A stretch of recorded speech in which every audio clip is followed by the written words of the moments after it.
আমাদের ভারতবর্ষের স্বাধীনতা বিপ্লবী নেতা যিনি, যার নাম হলো মোহনদাস করমচাঁদ গান্ধী, যার ছোট নাম হলো শর্ট নেম হলো মহাত্মা গান্ধী।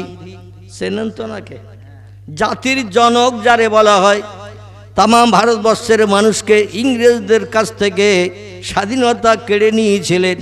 ইংরেজদের নেতৃত্ব মেনে চলতে হতো দেশের মানুষদের।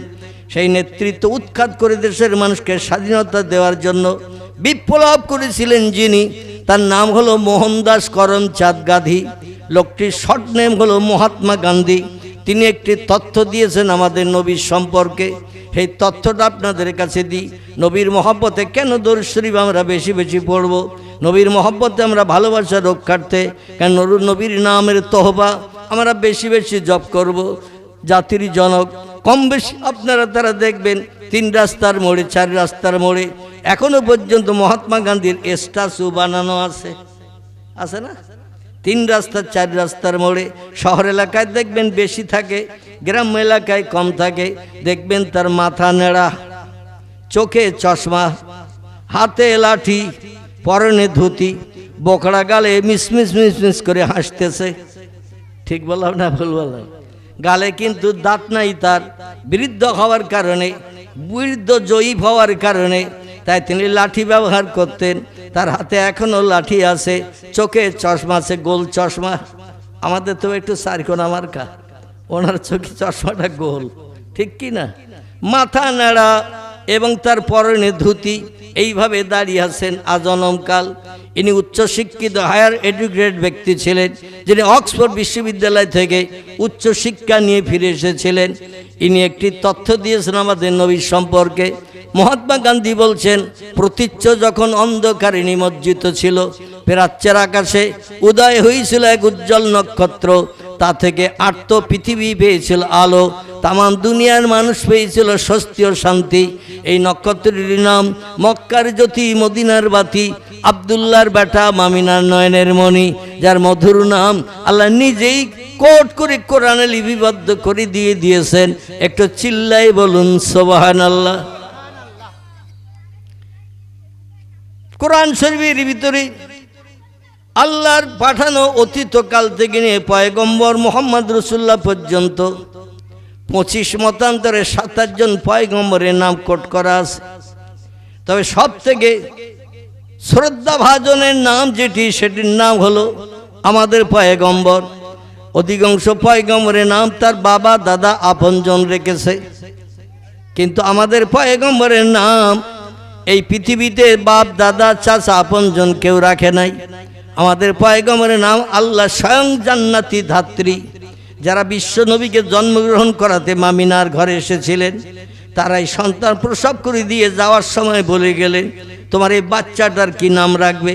মামিনা কথায় বলেছিল, আমার ভাসুর আছে, শ্বশুর আছে, পাড়া প্রতিবাসী, আপনজন আত্মীয় স্বজন আছে, হারেস আছে, মোকাবে আছে, হামজা আছে, আব্বাস আছে, আবু তালেব আছে, আবুল আহাব আছে, এইরকম আপনজন আত্মীয় স্বজন, শ্বশুর আব্দুল মোত্তালেব আছে। তারা যে নামটা পছন্দ করবে সেটা রাখা হবে। জান্নাতি ধাত্রী হজরতে হাজেরা, হজরতে আসিয়া, হজরতে রহিমা। মামিনার এটিকে বলে গেলেন, শোনো, আমরা যার তরফ থেকে তোমার বাচ্চা প্রসব করাতে এসেছি, তার তরফ থেকে আমরা সংবাদ নিয়ে এসেছি, এই বাচ্চাটার নাম রাখতে হবে মুহাম্মদ। একটু জোরে হবে না সুবহানাল্লাহ? তার নাম রাখতে হবে মুহাম্মাদুর রাসূলুল্লাহ। তবে তখন উনি রসুল হননি, 40 বছর বয়স না হওয়া পর্যন্ত রসুল হননি।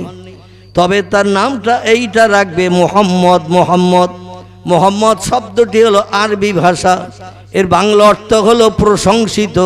তার কাজকর্ম, আখলাক, চরিত্র, ব্যবহার, খাওয়া দাওয়া, ওঠা বসা, সব ক্ষেত্রে কোনো মানুষ ভুল ধরতে পারবে না। তিনি সবার কাছে প্রিয় পছন্দনীয় ব্যক্তি হিসাবে বিবেচিত হবেন। সব মানুষ তার কাজকর্ম, আখলাক, চরিত্র দেখলে তার সম্পর্কে প্রশংসা করবেন। কারণ জীবনে কোনোদিন কারো গালে তিনি চড় মারবেন না, কটু কথায় কাউরে গালি দেবেন না, কারো অর্থ জীবনে আত্মসাৎ করবেন না, গরিব এতিমের হক তিনি ফাঁকি দিয়ে খাবেন না। কোনো ব্যক্তির অর্থ আত্মসাৎ করে নিজের সংসার জীবনকে সুখের বানাতে যাবেন না। কোনো ব্যক্তির প্রাণনাশ করে তার বিবি বাচ্চারে বিধবা এতিম তিনি বানাবেন না। তিনি হলেন ইন্নাকা লাআলা খুলুকিন আযীম। জোরে বলুন একটু সুবহান। আল্লাহ বলছেন আমি তাকে সমস্ত সৃষ্টির ভিতরে সেরা মানুষ হিসাবে বিবেচনা করে বিশ্ববাসীর কল্যাণের জন্য পৃথিবীতে পাঠিয়েছি। তার চরিত্রে শস্য দানা পরিমাণ দাগ কিয়ামত পর্যন্ত কেউ লাগাতে পারবে না। জোরে বলুন একটু সুবহান।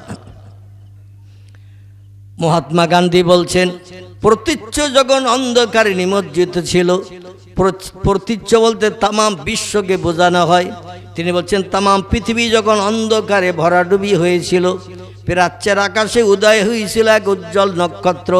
প্রাচ্য বলতে ভারতের পশ্চিম দেশকে বোঝানো হয়। এই ভারতবর্ষের পশ্চিমে যে দেশটি, এই দেশটির নাম কি আপনাদের একটু বলতে হবে। আমাদের ভারতের পশ্চিমে দেশটার নাম কি? যদি না পারেন তাহলে আমি বলে দেব, আর যদি পারেন তো টপ করে বলেন, কারণ আপনাদের বলতে সময় লাগলে আমার ওয়াজ বন্ধ হয়ে যাবে, কথা একটু কম শোনা হবে। ভারতের পশ্চিমের দেশটি নাম আলহামদুলিল্লাহ। আলহামদুলিল্লাহ। আমাদের ভারতের পশ্চিমে একটি সাগর আছে, এই সাগরটার নাম হলো আরব সাগর। কি নাম বলা? আরব সাগর। আরব সাগরের অপোজিটে পশ্চিমে যে দেশ, এই দেশটির নাম হলো সৌদি আরব। কি নাম? সৌদি আরব। তিনি বলছেন প্রাচ্যের আকাশে উদয় হয়েছিল এক উজ্জ্বল নক্ষত্র। প্রাচ্য বলতে ভারতের পশ্চিম আকাশকে বোঝানো হয়েছে। তিনি বলছেন ভারতের পশ্চিমে একটা উজ্জ্বল তারকার আবির্ভাব হয়েছিল। এই তারকার আবির্ভাবের কারণে তা থেকে আটটো পৃথিবী পেয়েছিল আলো, তামাম দুনিয়ার মানুষ পেয়েছিল স্বস্তি ও শান্তি। সেই নক্ষত্রটির নাম রামকৃষ্ণ পরমহংসদেব নয়, বুদ্ধদেব নয়, চৈতন্যদেব নয়, গুরু নানক নয়, মহাবীর নয়, আচার্য কেশবচন্দ্র নয়, মোজেস নয়, যিশু নয়, সক্রেটিস নয়, বালক ব্রহ্মচারী নয়, বাবা রামদেব নয়। সেই নক্ষত্রটির নাম হলো ওমা মুহাম্মাদুন ইল্লা রাসূলুন কদ খালাত মিন ক্বাবলিহির রাসূল। জোরে বলুন একটু আল্লাহু আকবার। আল্লাহ বলছেন সেই নক্ষত্রটি আমি আসমান থেকে পাঠিয়েছিলাম। বিশ্ব নবীর জীবনী গ্রন্থ সিরাতে হালাবিয়া, সিরাতুন নবী, আসাহু সিরাত, সিরাতে ইবনে হিশাম, এমন করে আর রাহিকুল মাকতুম, বিশ্ব নবীর বড় বড় জীবনী গ্রন্থের ভিতরে লেখকেরা লিপিবদ্ধ করেছেন। পয়গম্বর যেদিন মামিনার উদর থেকে ধরার বক্ষে এই পৃথিবীর জমিনে ভূমিষ্ঠ হন, সেদিন আল্লাহ আকাশ থেকে একটা তারকা পৃথিবীতে নামিয়েছিলেন। শুনেছেন কোনো বক্তার মুখে? তো শুনেছেন না শোনেননি? আসমান থেকে একটা তারকা, উজ্জ্বল তারকা পৃথিবীতে নামছিল রাতের বেলা। সেদিন ছিল রবিউল আউয়াল মাসের 12 তারিখ। কত তারিখ? রবিউল আউয়াল মাসের 12 তারিখ। ভোর পর্যন্ত মামিনা প্রসব বেদনায় কাতরতা বোধ করছিলেন। সন্ধ্যার পরপরই তার প্রসব বেদনা শুরু হলো। বইটির নাম হলো আর রাহিকুল মাকতুম, বিশ্ব নবীর জীবনী গ্রন্থ, মোহরাঙ্কিত স্বর্গীয় সুধা। বইটির বাংলা নাম হলো মোহরাঙ্কিত স্বর্গীয় সুধা, আরবি নাম হলো আর রাহিকুল মাকতুম। 1982 সালে 1172 খানা নবী জীবনের ভিতরে এই বইটা প্রথম স্থান অধিকার করেছিল। একটু জোরে বলা যাবে কি সুবহানাল্লাহ? কত সাল বলা? একটু শুনি, যদি মগজে না ঢোকে তাহলে তো সমস্যা। 1982 সাল 1172 খানা নবী জীবনের ভিতরে এই বইটা প্রথম স্থান অধিকার করেছিল। ভালো নবী জীবন হিসাবে বিশ্ববাসীর কাছে বিবেচিত হয়েছিল। আমি সেই বই থেকে তথ্য আপনাদের কাছে পরিবেশন করছি, যাতে সন্দেহের কোনো লেশমাত্র আপনাদের মগজে না ঢোকে। জোরে বলুন একটু আমিন। আমার ভাইরা, লেখকের নাম আল্লামা মোবারকপুরী রহমাতুল্লাহ আলাইহে। কি নাম বললাম? বইটির লেখকের নাম হলো আল্লামা মোবারকপুরী রহমাতুল্লাহ আলাইহে। উত্তর ভারতের মানুষ ছিলেন তিনি। এবার আসুন তথ্যটা দিই। উনি লিখছেন ওনার পুস্তকে, বিশ্ব নবী যেদিন ধরার বক্ষে আসবেন, রবিউল আউয়াল মাসের 11 তারিখের দিনগত রাতে সন্ধ্যার পর থেকে মামিনার প্রসব বেদনার যন্ত্রণার শুরু হলো। আমাদের মেয়েরা যখন গর্ভবতী থাকে, বাচ্চা হওয়ার সময় ওদের একটা যন্ত্রণা হয় না, একে প্রসব বেদনা বলা হয়। এই প্রসব বেদনা শুরু হয়ে গেল মামিনার। কিন্তু একটা মজার গল্প হলো, মামিনা রাদিয়াল্লাহু আনহা এই 8 মাস 6 দিন তিনি সন্তান পেটে রেখেছিলেন। কতদিন? এবার আমি সদরপুরের লোকদের জিজ্ঞেস করি, মেয়েদের পেটে বাচ্চা থাকে কদিন? আল্লাহু আকবার। মেয়েদের কাছ থেকে কেউ শোনেননি? এইরকম একটা বলবেন তো।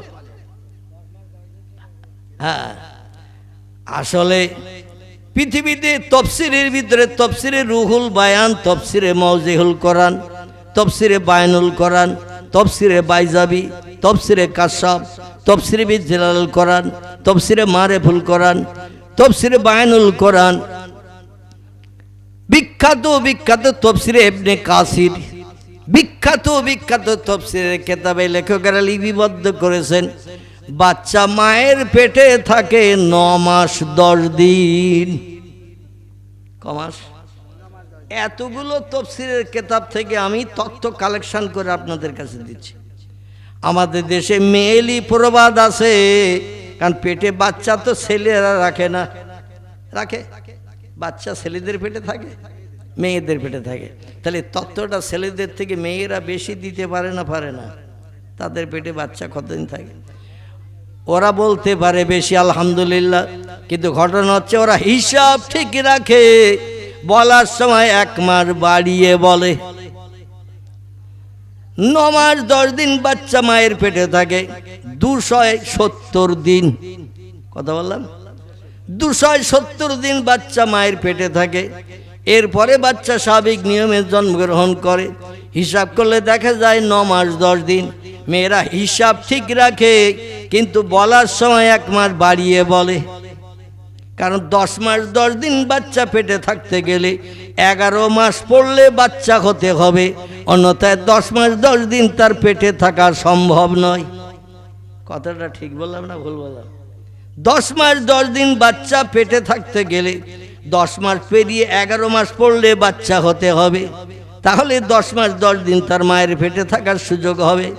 কিন্তু ওরা হিসাব ঠিক রাখে, 9 মাস যেই পার হতে যায়, বাড়ির আপনজন, ধাত্রীর আপনজন যারা সন্তান সম্ভবা নারীর আপনজন, তারা হিসাব রাখে আর 2-5 দিন 10 দিনের ভিতরে বাচ্চা হবে। 9 মাস পেরিয়ে গেলে হিসাব রাখে যে আর 2-5 দিন 10 দিনের ভিতরে বাচ্চা হবে। কিন্তু 10 মাস পেরিয়ে গেলে আমাদের মেয়েরা হিসাব করে না, ওরা 9 মাস পেরিয়ে গেলে হিসাব করে, বলার সময় 1 মাস বাড়িয়ে বলে। আর আমরা ছেলেরা তো পেটে বাচ্চা রাখি না, ওরা যেটা বলে সেইটাই আমরা মুখস্থ করে বিশ্বাস করি, ঠিক কি না? কিন্তু আল্লাহ রাব্বুল আলামিন আমাদের পয়গম্বর মুহাম্মদ রাসূলুল্লাহকে স্বাভাবিক দুনিয়ার সব মেয়েদের মতো 9 মাস 10 দিন আল্লাহ পাক আমিনার পেটের ভিতরে বাচ্চা রাখেন নাই। তিনি ছিলেন আসলে একটু বিরল নবী মুহাম্মদ রাসূলুল্লাহর। এটাই হলো 4500-এর মতো মুজিজা। জোরে বলুন একটু সুবহানাল্লাহ। পয়গম্বর হিসাবে মুজিজা, অলৌকিক, তাজ্জব, আশ্চর্যজনিত ঘটনা। আল্লাহ পয়গম্বরকে নবী হিসাবে জনগণের কাছে প্রমাণ দেখানোর জন্য 4500-এর মতো কিছু কম বেশি মুজিজা আল্লাহ নবীকে দান করে দিয়েছিলেন। এই মুজিজার ভিতরে একটি মুজিজা হলো নবীজির মায়ের সঙ্গে বাবার বিয়ে হয়েছিল যেদিন, সেদিনটি ছিল রজব মাসের 6 তারিখের দিনগত রাত। কি তথ্য দিলাম? রজব মাসের 6 তারিখের দিনগত রাত আব্দুল্লাহর সঙ্গে আমিনার বিয়ে হয়েছিল ইয়াসরিবের দেশে। যে দেশটির বর্তমান নাম হলো আল মদিনাতুল মুনাওয়ারা। এই দেশটার পূর্ব নাম ছিল ইয়াসরিব। সেই দেশে আব্দুল্লাহর সঙ্গে আমিনার বিয়ে হলো রাতের বেলা। বিয়ের পরে স্বামী স্ত্রী, আমাদের দেশে ফুলসজ্জা বলে না, বিয়ের পরে স্বামী স্ত্রী জীবনের প্রথম সাক্ষাৎ, গল্প গুজব, কথাবার্তা, হিন্দু আনামতে বলে বাসর রাত। ওটা আমরা কোনোদিন বলবো না, কারণ বাসর রাত ওটা বিধর্মীদের দেয়া তথ্য। আমাদের দেয়া তথ্য হলো ফুলসজ্জার রাত, জীবনের প্রথম সাক্ষাৎ একটা নারীর সঙ্গে একটা পুরুষের। আমরা দেখবেন জল বলি না, পানি বলি। আমরা কি বলি? পানি শব্দটা কিন্তু উর্দু ভাষা, কিন্তু আমরা ওটা ব্যবহার করি। আমরা ফেরেশতা বলি না দেবতা বলি? টক টক করে বলেন, ফেরেশতা বলি। ফেরেশতা হলো ফার্সি ভাষা, কিন্তু আমরা মুসলমানেরা আমাদের ভাব প্রকাশের জন্য কিছু কিছু ভাষা উর্দু বলি, আরবি বলি। কোর্টে যখন বিচার হয় চাচা ভাইবের, চাচাও যায় ভাইপোও যায়, জিজ্ঞাসা যদি করে কেউ রাস্তায় চৌমাথায়, কোথায় যাচ্ছে এখন ভাই?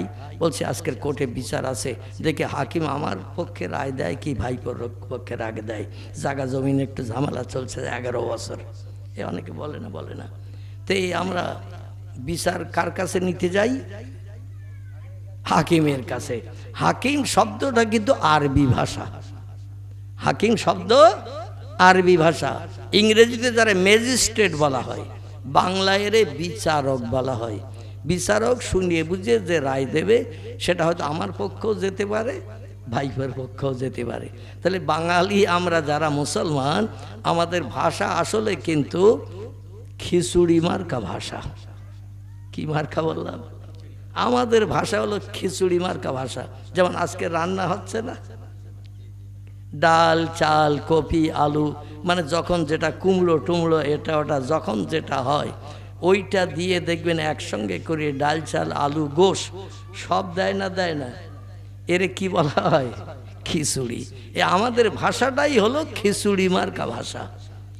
আমরা বিভিন্ন ভাষা থেকে আমরা কালেকশন করে আমাদের মনে ভাব প্রকাশ করি। এই জন্য হিন্দু ভাইরা যেটা বলে জল, আমরা কি বলি? পানি বলি। তাহলে আমরা যখন পানি ব্যবহার করি উর্দু ভাষায় আমরা পানিটাই বলবো, ঠিক তো নাকি? এই জন্য আসুন এবার আসি যেখানে আমি ছেড়ে এসেছি। পয়গম্বর মুহাম্মদ রাসূলুল্লাহ সাল্লাল্লাহু আলাইহি সাল্লামের বাপের সঙ্গে মায়ের বিয়ে হলো কত তারিখ বললাম? আল্লাহু আকবার। রজব মাসের 6 তারিখের দিনগত রাত। কত? রজব মাসের 6 তারিখের দিনগত রাত। মুহররম, সফর, রবিউল আউয়াল, রবিউল সানি, জমাদুল আউয়াল, জমাদুল সানি, 7 নম্বরের মাসের নাম হলো রজব। ক নম্বর বললাম? 7 নম্বর মাসের নাম হলো রজব। এই রজব মাসের 6 তারিখের দিনগত রাত পয়গম্বরের পিতামাতা ফুলসজ্জার রাত।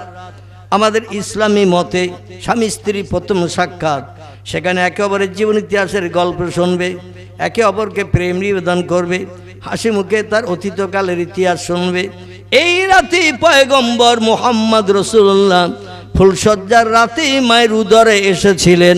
জোরে বলুন সুবহানাল্লাহ। এই রজব মাসের 6 তারিখের দিনগত রাত থেকে নিয়ে রবিউল আউয়াল মাসের 12 তারিখ, কত বললাম? রবিউল আউয়াল মাসের 12 তারিখ হিসাব করলে দেখা যায় 8 মাস 6 দিন হয়। ক মাস? 8 মাস 6 দিন। রজবের পরে আমি মাসগুলো গুনি, আপনারা একটু হিসাব রাখেন। রজবের পরে হলো শাবান, শাবানের পরে রমজান, রমজানের পরে শাওয়াল, শাওয়ালের পরে জিলকদ, জিলকদের পরে জিলহজ, জিলহজের পরে মুহররম, মুহররম পরে সফর, সফরের পরে রবিউল আউয়াল। ক মাস হলো? এই আমি আঙুল দিয়ে রেখে দেখতে পাচ্ছেন তো? 8 মাস। এই 8 মাসের 12 তারিখে পয়গম্বর মায়ের উদর থেকে পৃথিবীতে ভূমিষ্ঠ হয়েছিলেন। ওদিকে বিয়ে হয়েছিলেন রজবের কত তারিখ? 6 তারিখ। তাহলে 6 তারিখ তো বাদ দিতে হবে, আর এদিকে 6 তারিখ ধরে নিতে হবে, 6 থেকে 12। তাহলে মোট হয় কত? 12 থেকে 6 বাদ দিলে আর থাকে কত? 6। এই 8 মাস 6 দিন পয়গম্বর মায়ের উদর ভিতরে ছিলেন। কিন্তু মামিনার পেটটা দেখে মক্কার কোনো মানুষ জানতে পারত না, বুঝতে পারত না আমিনার পেটে একটা বাচ্চা আছে। এটাও একটা মুজিজা। জোরে বলুন সুবহানাল্লাহ। আমাদের দেশে কোনো মেয়েদের পেটে 7 মাসের জায়গায় 8 মাস যখন বাচ্চা থাকে বা 6 মাস বাচ্চা সম্ভবা নারী হয়, পেটের দিকে দেখলেই পাড়া প্রতিবেশী আপনজন তারা অনুভব করতে পারবে না ওর পেটে বাচ্চা আছে। স্বাভাবিকের থেকে পেটটা একটু উঁচু দেখাবে না? বাচ্চাটা পুষ্ট হচ্ছে, মোটা হচ্ছে। হাজার মেয়েরা সন্তান সম্ভবা মেয়েরা কাপড় দিয়ে হাজার যদি পেটটা ঢেকে রাখে, তবু বাইরের লোক দেখলে ধরতে পারবে না, পারবে না। বাইরের লোকেরা দেখলে বুঝতে পারে মেয়েটার সন্তান সম্ভবা, ওর পেটে বাচ্চা আছে, 2-1 মাস পরে পেটের বাচ্চা এই পৃথিবীতে ভূমিষ্ঠ হবে। মক্কার অধিবাসীরা বলছেন আল্লাহি লা শাক্কা ফিহি, সেই খোদার কসম, সেই প্রভুর কসম, আমিনা নিজের ঘর থেকে কলসি কাকে করে নিয়ে কাবা শরীফের ভিতরে একটি চাতোয়াল আছে, চাতোয়াল, যে চাতোয়ালটার আরবি নাম হলো মাতাব। কি নাম বললাম? আরবি নাম হলো মাতাব। মাতাব এই জন্য নামকরণ করা হয়েছে, যত দেশের হাজিরা হজ করতে যায়, ওমরা করতে যায়, এই চাতোয়ালে 7টা করে পাক দিয়ে তাদের তওয়াফ কমপ্লিট করতে হয়। এই কাবার চাতলে 7টা করে পাক দিতে হয়। মাঝখানে একটা ঘরকে কেন্দ্র করে, ঘরটির নাম হলো কাবা বাইতুল্লাহ। এই কাবা বাইতুল্লাহর আমাদের এই পূর্ব দিকে আল্লাহ পাক একটি পানির কুয়া দান করেছিলেন। এখনো পর্যন্ত মক্কা মুকাররমায় কোনো টিউবওয়েল নাই, ডিপ টয়েল নাই, কোনো খাল নাই, কোনো পুকুর নাই। আপনাদের নেকো দোয়া খাস দোয়ার বাবরকতে আমি অধম 12 কিলোমিটার পর্যন্ত মক্কার কাবা ঘরের চতুর্দিকে পায়ে ঘুরে ঘুরে দেখেছি। বিশ্ব নবীর নিদর্শন দেখার জন্য 3-3টি বার আল্লাহ অধমকে নবীর দেশ দেখার সুযোগ দিয়েছেন। 12 কিলোমিটার পর্যন্ত পায়ে হেঁটে চতুর্দিকে ঘুরেছি। একটা পুকুর, খাল, ডিপটল, কল কিছুই আমি নজরে দেখতে পাইনি। সেই 5,500 বছর আগের ঘটনা। কত? 5,500 বছর আগের ঘটনা। পয়গম্বর ইব্রাহিম নবী আল্লাহর কাছে পরীক্ষা দিতে যে ফেল না করার চিন্তা ভাবনায় নিজের জন্মদাতা সন্তান প্রথম বাচ্চা যেটি, যার নাম হলো হজরতে ইসমাইল আলাইহিস সালাম, তার বয়স যখন মাত্র 6 মাস, আল্লাহ বলেন তুমি তোমার বিবি বাচ্চারে বেশি ভালোবাসো না আমারে বেশি ভালোবাসো, একটু পরীক্ষা দিতে হবে। মুখে বললে শুনবো না, আমরা অনেকে মুখে বলে কাজ আদায় করি, কিন্তু পরীক্ষায় আমরা কেউ নত হতে চাই না, পরীক্ষা দিতে চাই না। ইব্রাহিম নবী বললেন ততই বছর, আল্লাহ যে পরীক্ষা নেবেন পরীক্ষা দিতে রাজি আছি। আমি বিবি বাচ্চার থেকে আপনারে বেশি বেশি বেশি বেশি ভালোবাসি। আল্লাহ বলেন তাই যদি আমারে তোমার বিবি বাচ্চা থেকে বেশি ভালোবাসো, আমি তো দেখছি দূরের দিকে বাবেলের আশেপাশে এদিক ওদিকে কলেমার দাওয়াত দিতে যাও, আমার কথা মানুষের কাছে বলতে যাও, লা ইলাহা ইল্লাল্লাহ ইব্রাহিম খলিলুল্লাহ, এক আল্লাহ ছাড়া অন্য কোনো প্রভু স্রষ্টা নাই, আর আমি ইব্রাহিম হলো আল্লাহর খলিল বন্ধু, আল্লাহর নবী আমি। জনগণ তোমারে গলা ধাক্কান দিত, মারধর করত, গালিগালাজ করত, বিভিন্ন ধরনের অত্যাচার উৎপীড়ন নির্যাতন তোমারে করত। আমার কথা মানুষের কাছে বলতে যাওয়ার কারণে মনে বড় দুঃখ নিয়ে মুখ কালো করে তুমি বাড়ি আসতে। আর বাড়ি আসার পরে ওই হাজেরার কোলে যখন আসমানের চাঁদওয়ালা ইসমাইলকে দেখতে, তোমার মনে তুষের আগুন সব নিবারণ হয়ে যেত। দৌড়ে যে ইসমাইলকে কোলে করে নিয়ে পাজা করে একবার এ গালে সোমা, একবার ও গালে সোমা, একবার কপালে সোমা। কারণ 80-82 বছর বয়স আল্লাহ প্রথম বাচ্চা দিয়েছেন ইব্রাহিমের। কত বছর বয়সে? 80 থেকে 82। বর্ণনাকারীরা 2 রকম তথ্য দিয়েছেন। আবার কোনো একটা কেতাবে এসেছে 112 বছর বয়সে ইব্রাহিম নবীর প্রথম বাচ্চা হয়েছিল। তো অধিকাংশ কেতাবে 80 থেকে 82 বছরের কথা বলা হয়েছে। যাই হোক, এই বয়স পর্যন্ত আল্লাহ কোনো সন্তান দেয়নি, আর এই বয়সে একটা সন্তান দিয়েছে হাজেরার নসলে, তাও বড় স্ত্রীর নসলে না। বড় স্ত্রীর নাম ছিল হজরতে সায়রা, আর ছোট স্ত্রীর নাম ছিল হজরতে হাজেরা। এই হাজেরার নসলে আল্লাহ সন্তান দিলেন, কিন্তু সায়রার নসলে সন্তান দেননি। এখন যেই হাজেরার সন্তান হয়েছে, মেয়েরা একটু বেঁকা হাড়ের তৈরি না সোজা হাড়ের? তো আপনাদের সদরপুর ঘোলা, হ্যাঁ একই। আবার মেয়েদের নামে আমি বদনাম দেব? একে তো অসুস্থ, আবার ঘা কত খেয়ে বাড়ি যাব নাকি? আল্লাহু আকবার। আল্লাহ পাক জান্নাতের ভিতরে আদমকে প্রথম পৃথিবীর পচা কাদা মাটি দিয়ে বানিয়েছিলেন জান্নাতের ভিতরে। তারপর আদমের মুখে হাসি ফুটানোর জন্য লম্বা ঘটনা, আমি সেদিকে বলতে যাব না। শুধু ছোট্ট একটা তথ্য দিচ্ছি। আল্লাহ পাক রব্বুল আলামিন আদম ঘুম থেকে উঠলে মুখ কালো হতো, এদিক ওদিকে ফিরে তাকাতো, মনে ভালো লাগতো না। আল্লাহ বলছেন মা হালুকা মা করকাই আদম, কি খবর বলো? আদম বলে জান্নাতের ভিতরে ঘুরি ফিরি বেড়াই, ভালো মন্দ খাই, কত দৃশ্য চোখে দেখি, মনে আনন্দ পাই, কিন্তু আমি ঘুরতে ঘুরতে যখন ক্লান্ত হয়ে যাই জান্নাতের গাছতলায় ঘুমাই। এই ঘুমিয়ে থাকি যখন তখন ভালো, কিন্তু ঘুম থেকে যেই আমি ঠেলে উঠি আমার মনটা কালো হয়ে যায়, মুখটা কালো হয়ে যায়। আল্লাহ বলছেন কারণ কি, তোমার কি কোনো অভাব আছে নাকি? আদম বলছেন না আমি আর রব্বি, আমার মনের ভিতরে কি একটা নাই নাই এই রকম একটা মনে হয়। আল্লাহ বলছেন কি তোমার মনের ভিতরে নাই নাই একটু বলো, আমি সেটা দিয়ে দিই। আমার জান্নাত হলো শান্তির জায়গা, আরামের জায়গা, খুশির জায়গা, সুখের জায়গা। আর সেখানে তুমি ঘুম থেকে উঠবে আর মুখ কালো করে গালে হাত দিয়ে বসে থাকবে, আমি আল্লাহটা পছন্দ করি না। কি নাই বলো, আমি সেটা দিয়ে তোমার মুখে হাসি ফোটাই। আদম বলছে আল্লাহ কি নাই ওটা বলতে পারবো না, তবে ঘুম থেকে উঠলেই যেন মনে হয় আমার কি একটা নাই। আমরা যেটা জানতে পারি না সেটা সবার আগে জানতে পারেন কে? আমরা যে জিনিসটা দেখতে পাই না সবার আগে সেটা দেখতে পান কে? আমরা যে কাজটা তাড়াতাড়ি করতে পারি না এই কাজটা সবার আগে করতে পারেন কে? সবগুলো কাজ যদি আল্লাহ করতে পারেন সবার আগে, তো আদমের কি একটা নাই নাই মনে হয় ঘুম থেকে উঠলে, এটা আল্লাহ দিতে পারে না, পারে না। আল্লাহ বলছেন আদম কি নাই বল। আদম বলছে আল্লাহ আমি কি নাই ওটা বলতে পারছি না, কিন্তু ঘুম থেকে উঠলে যেন মনে হয় কি একটা নাই। আল্লাহ বলেন যেটা তোর নাই তুই নাম বলতে পারছিস না, এবার একটু ক্লান্ত হয়ে গাছতলায় ঘুমা, তোর সেই জিনিসটা দিয়ে দেব।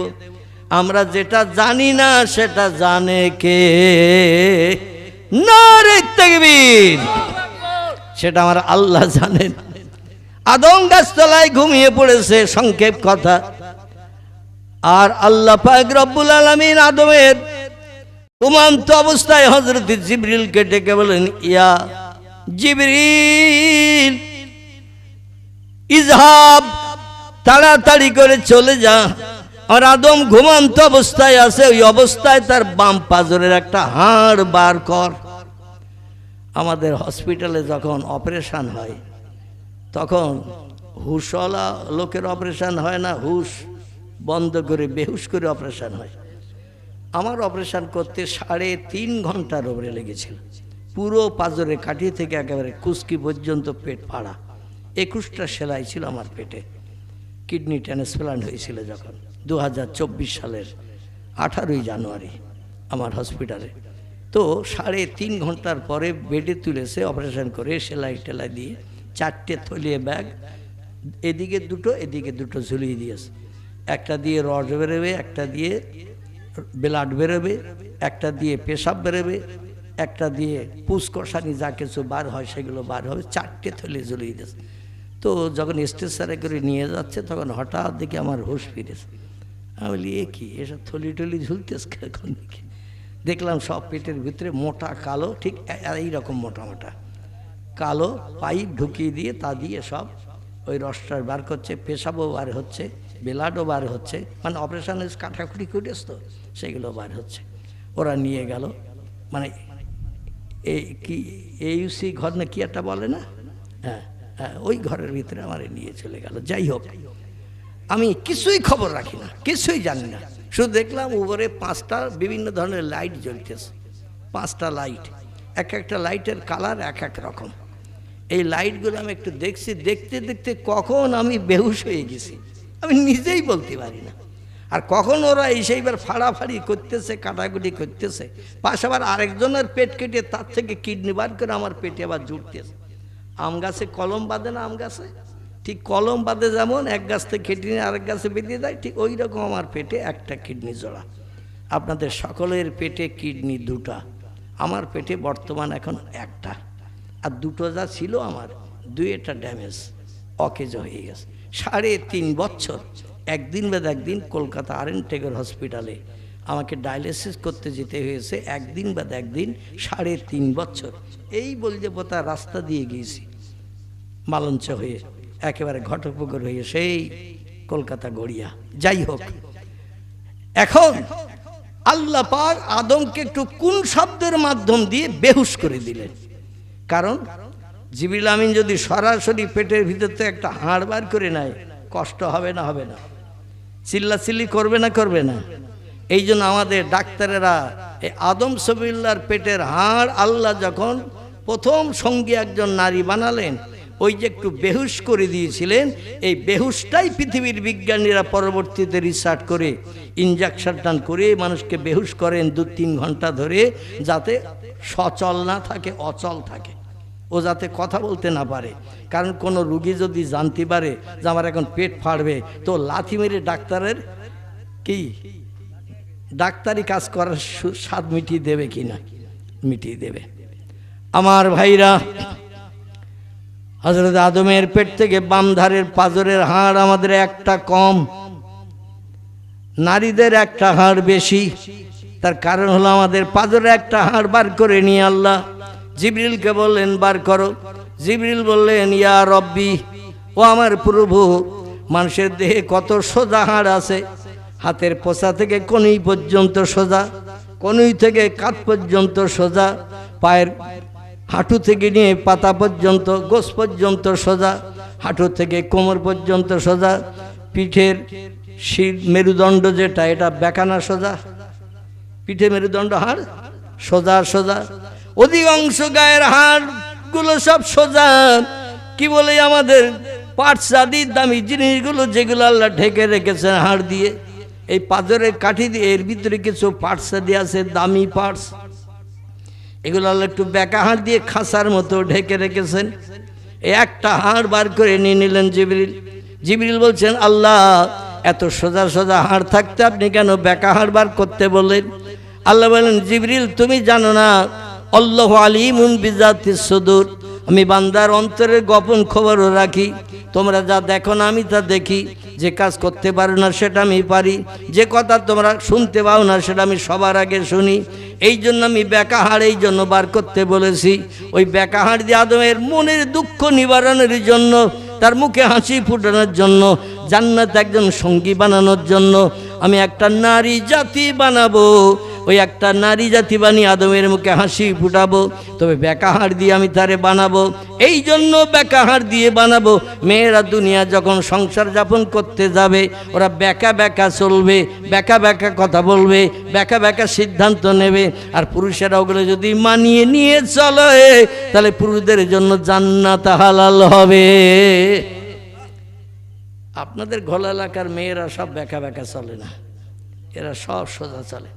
স্বামী যদি একটা সিদ্ধান্ত নেয়, স্ত্রী দেখবেন আলাদা একটা সিদ্ধান্ত নেয়।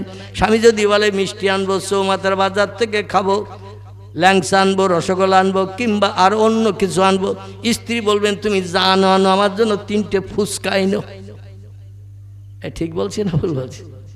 ওদের লোভ আলাদা, আমাদের লোভ আলাদা, ওদের সিদ্ধান্ত আলাদা, আমাদের সিদ্ধান্ত আলাদা।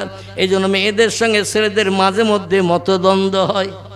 আর এই মতদ্বন্দ্ব নিরাসন করে কোনো ব্যক্তি মুয়াজ্জিনের আজান শুনে দুনিয়ার সব শান্তি দূর করে দিয়ে মসজিদে মুয়াজ্জিনের আজানে কান দিয়ে যদি মসজিদে যে আল্লাহর ইবাদতে লিপ্ত হয়, আল্লাহ বলছেন আমি পৃথিবীতে মানুষ পাঠিয়েছি কেবল সংসারের সঙ্গে ধর্ম করার জন্য।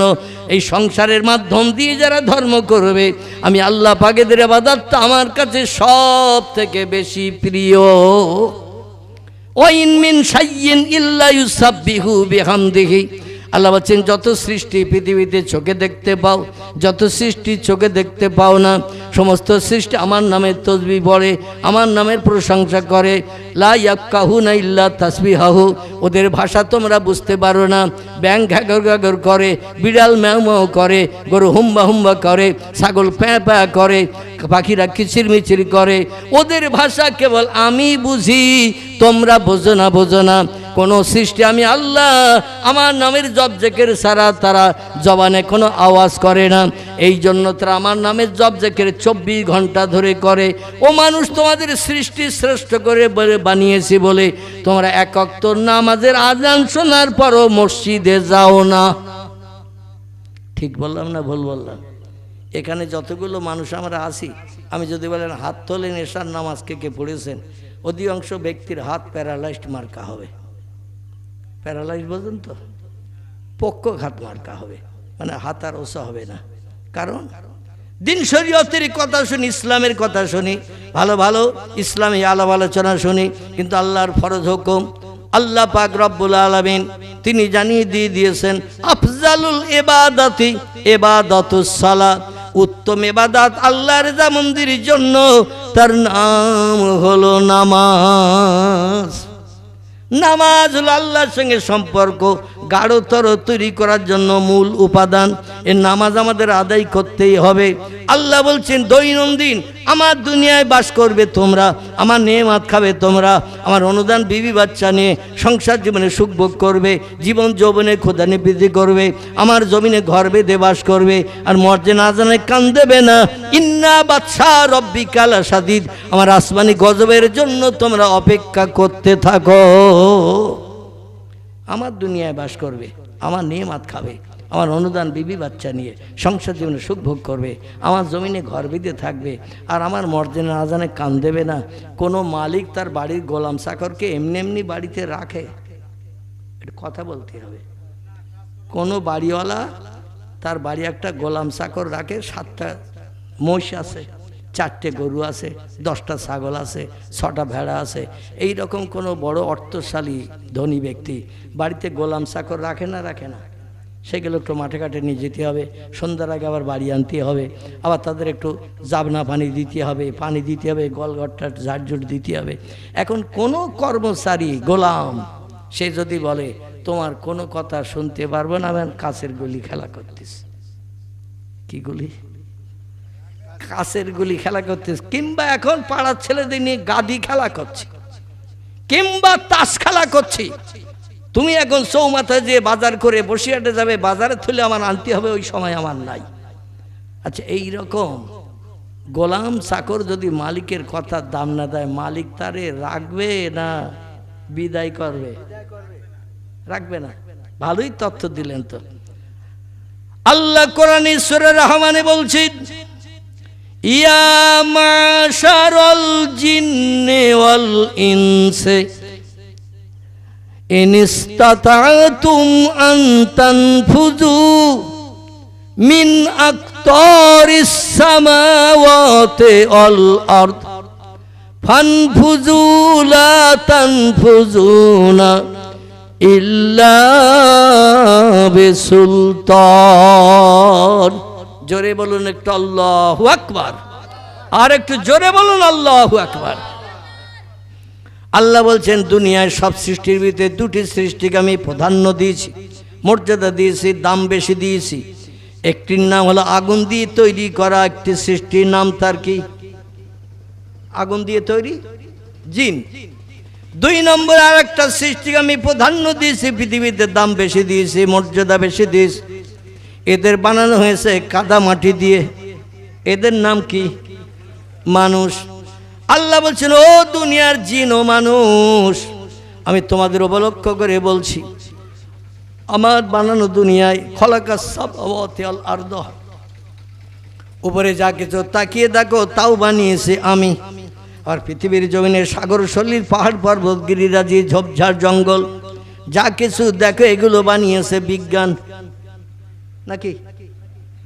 পাহাড় পর্বত সাগর ঝোপঝাড় জঙ্গল গাছপালা, আমাজনের জঙ্গল, হাজার হাজার একর বিঘে জমি আমার ভাইরা এ বানিয়েছেন কে? আল্লাহ বানিয়েছেন। আফ্রিকার বিশাল বড় জঙ্গল, আমাজনের জঙ্গল, আল্লাহ পাক শুধু কোন বলেছেন হয়ে গেছেন। আল্লাহ বলছেন শোনো, দুনিয়ায় যত সৃষ্টি বাস করে খুব ভালো করে তত্ত্বটা শুনবেন। যত সৃষ্টি বাস করে তাদের রিজেকের দায়িত্ব আমি আল্লাহ পালন করি। ইন্নাল্লাহা ইয়ারযুকু মাইয়াশাউ বিগাইরি হিসাব। যত সৃষ্টি পৃথিবীতে আছে সব সৃষ্টির রিজেক আমি আল্লাহ পরিবেশন করি। এক দানা বেশি কেউ খেতে পারে না, এক দানা কমও কেউ খায় না, যার জন্য দৈনন্দিন যেটা বরাদ্দ করি তার নসিবে সেটা জোরে। ওমা মিন দাব্বাতিন ফিল আরদি ইল্লা আলাল্লাহি রিজকুহা। আল্লাহ বলেন জলে এবং স্থলে, ডাঙায় এবং পানিতে যত সৃষ্টি বাস করে সব আমার রিজেকের উপরে নির্ভর করে। কেবল সৃষ্টির সেরা যারা আল্লাহ কোরআনে তিনে তার নাম কোট করে দিয়েছেন, খুব ভালো করে শোনেন। লাকাদ খালাকনাল ইনসানা ফি আহসানি তাকবীর। জোরে বলুন আল্লাহু আকবার। কোরআনের সূরা 3 ভিতরে আল্লাহ বলছেন যত সৃষ্টি চোখে দেখতে পাও, যত সৃষ্টি চোখে দেখতে পাও না, সমস্ত সৃষ্টির ভিতরে সেরার মর্যাদা দিয়ে একটা সৃষ্টি বানিয়েছে। তার আরবি নাম দিয়েছে ইনসান, ইংরেজি নাম হলো ম্যান, বাংলা নাম হলো মানুষ। জোরে বলুন সুবহান। আল্লাহ বলছেন আরবি নাম দিয়েছে তার ইনসান, ইংরেজি নাম হলো তার ম্যান, বাংলা নাম হলো তার মানুষ।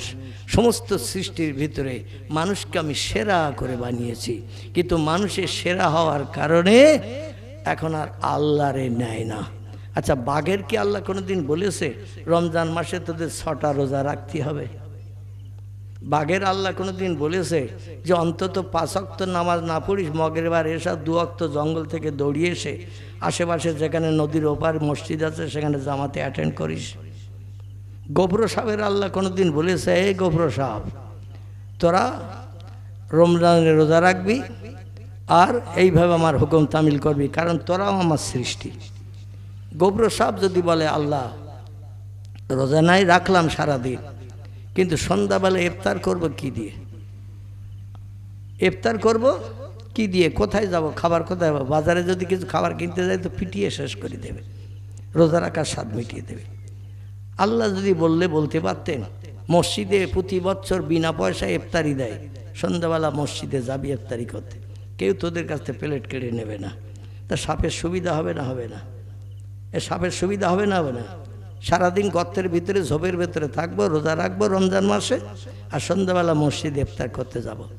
এখন চন্দ্রবড়া গোখুরো যাদের উগ্র বিষ, এরা যদি সন্ধ্যার সময় মানে ইফতারের আর 5 মিনিট 7 মিনিট বাকি, ওই সময় এসে একটু ফনা তুলে ফসফস করতে করতে যদি আসে, কোন প্লেটটা নেব চাচা?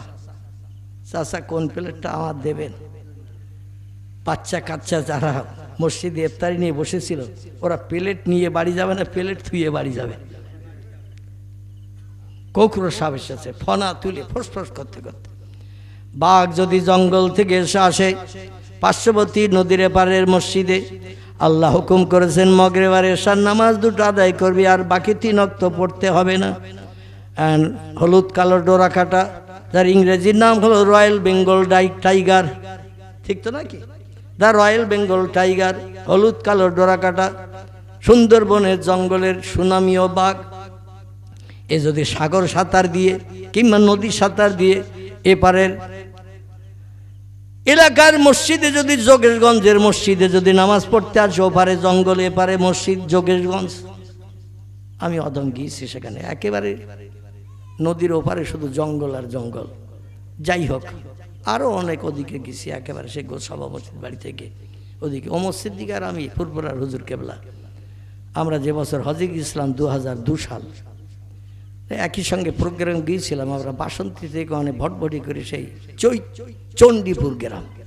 কি গ্রাম বলা? চণ্ডীপুর। ফুরফুরার মসজিদ দিকে ছিলেন, আমি অদম ছিলাম। তো উনিও সে বছর হজে গিয়েছিলেন, আমিও গিয়েছিলাম। তো ওয়াজের পরে এবার নৌকায় করে আমাদের ফিরিয়ে আনার কথাবার্তা আছে। আর সকালবেলা দেখি ওরা সেই ভটভটিতে মুরগি নেছে, মাছ নেছে, চাল নেছে, ডাল নেছে। ওমর সিদ্দিকের 2টো মেয়েও ছিল, তখন বিয়ে হয়নি, আধ ঘড়ির মতো 10-11 বছর বয়স।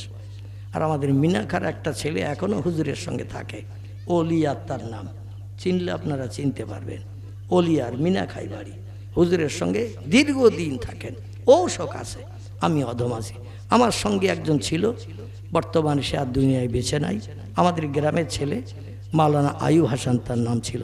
সুগার হওয়ার কারণে চোখ অন্ধ হয়ে যায়, ছাদের উপর থেকে সিঁড়ি মনে করে পা ঝুলিয়ে দিয়ে পড়িয়ে কলকাতা আরজিকর হসপিটালে ইন্তেকাল করেছিল। ইন্না লিল্লাহি ওয়া ইন্না ইলাইহি রাজিউন। তো সকালবেলা ওদের নিজেদের ভটভটি চণ্ডীপুর, বাবলু ভাই ছেলেটার নাম, ডাক নাম, বড় ধনী মানুষ, অবস্থাশালী মানুষ, নিজেরাই জলসা দেয়। তো আমাদের এই কয়জনকে নিয়ে, ওমর হুজুরকে, ওনার সঙ্গী আপনার ওই অলিয়ারকে নিয়ে, ওনার দুই মেয়ে নিয়ে, আমি এবং আমার সঙ্গে এই কজনকে নিয়ে ভটভটিত করে জঙ্গল দেখাতে নিয়ে গেল। সারা দিন নদী পথে শুধু ভটভটি চলেছে, সারাদিন জঙ্গল দেখিয়েছে। জঙ্গল দেখানোর পরে সন্ধ্যার বোধহয় ঘন্টা কানি আগে ওরা এবার ফেরত আনছে আমাদের বাসন্তী খেয়াঘাটে, ওখানে তুলে দেবে। আমারও গাড়ি ওখানে রেখে গেছে, হুজুরেরও গাড়ি নিয়ে রেখে গেছে। এখন হুজুর কাছাকাছি এই খেয়াঘাটের কাছে এসে বলছে, বাবা আবুল কালাম। এখন জি হুজুর। বলছে সব হইলো বাবা, সে আসল জিনিস দেখা হইলো না। ও সিদ্দিক কি বলছে, আসল জিনিস কি বুঝতে পেরেছেন? বাঘ দেখায়, খড়গ দেখলাম, হরিণ দেখলাম, বুনোসদ দেখলাম, এমনকি কুমিরও পর্যন্ত সাগরের কিনারায় উপরে একটু ওরা ঠান্ডা পানি থেকে হাওয়া খাচ্ছে। অনেক কিছু দেখলাম, কিন্তু বাঘ দেখা হয়নি। বাংলা একটা প্রবাদ আছে, বাঘের লেখা আর সাপের দেখা আছে না? সাপের দেখা, এই বাঘের লেখা, সাপের দেখা, সাপের দেখা বাঘের লেখা। বাঘ যদি কাউরে একবার দেখে, হাজার মানুষ থাকলেও তারে ধরে না, যারে দেখে পছন্দ করবে তারে ধরবে। আর সাপের লেখা যদি কারোর তকদিরে নসিবে থাকে, ও পাঁচতলার মাথায় থাকলেও সিঁড়ি দিয়ে উঠে সেখানে চলে যাবে। যাই হোক, এই বাঘ যদি একবার আসে মসজিদে, মুয়াজ্জিন সাহেব আজান দিয়েছ, আমরা নামাজ পড়তে এসেছি আল্লাহর হুকুম তামিল করতে, কোন কাতারে দাঁড়াবো? এলাকার গ্রামের মসজিদের মুসল্লিরা সেদিন ইমামের পিছনে আর ইক্তেদা করবে না, ছুটে পালাবে। এখন মুক্তাদি যখন ছুটিয়ে পালিয়ে যাচ্ছে, বড় বাঘ 8 হাত লম্বা, লেজটা 4 হাতের মতো। বাঘ আবার মানুষের মতো কথা বলছে। বাঘ পারে না কথা বলতে। মান কানা লিল্লাহ, যে লোকটি আল্লাহর আপন হয়, কান আল্লাহু লাহু, আল্লাহ তার আপন হয়ে যায়।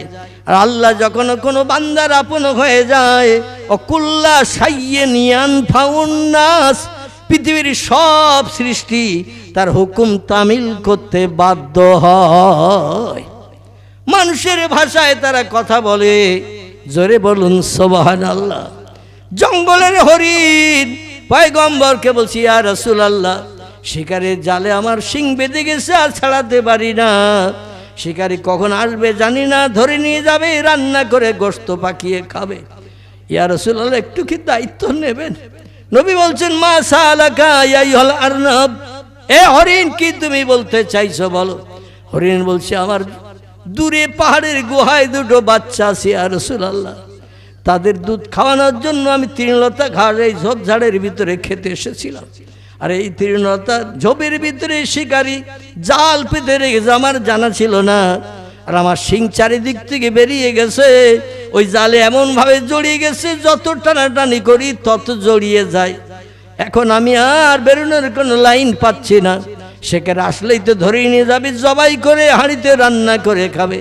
আমার 2টো বাচ্চা আছে ওই পাহাড়ের কিনারায়, সারাদিন তারা অনাহারা, আমার দিকে অপেক্ষায় তাকিয়ে আসি। ইয়া রাসূলুল্লাহ, যদি আপনি শিকারি আসলে তার সঙ্গে বলে এই জালের থেকে আমার একটু বার করে ছেড়ে দিতে পারেন, সেই খোদার কসম বাচ্চা 2টোর দুধ পান করিয়ে দৌড়িয়ে ছুটে চলে আসবো।